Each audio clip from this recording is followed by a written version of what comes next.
Toby Gard, cinematics director. Well, I've always been interested in mythology. I think that's fascinating to try and understand why people have such similar myths and sometimes such dissimilar myths. Eric Lindstrom, creative director. It took a lot of time to figure out what the mythology of the game should be, because it's not something to be determined in isolation. In terms of coming up with all the different places she would go, there were visual things to be considered. That leads to the mythology you would find in those places. That leads back to what locations would be affected, and vice versa. When you look back through the cultural past, there's lots of overlap of cultures prior to the point when we can know about them. Got to dig into Hindu culture in Thailand, we got to get into the Maya in Mexico, and we have all these local cultures, but then a unifying thread that leads her to all these locations is a much earlier mythology that we are saying is the Norse thread, and that was the piece that brought it all together.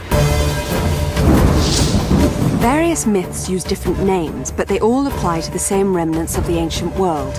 In Tomb Raider Underworld, Lara Croft uncovers the truth behind the myth of the Norse civilization. On her journey, she basically realizes that she needs to recover Thor's hammer. Thor's hammer is actually one of the most interesting archaeological pieces of mythology. It's compelling because it's actually so powerful that it is capable of killing immortal gods. As Lara fully uncovers the sort of secrets behind Norse mythology, she realizes that the hammer itself could possibly unleash Ragnarok, the end of the world.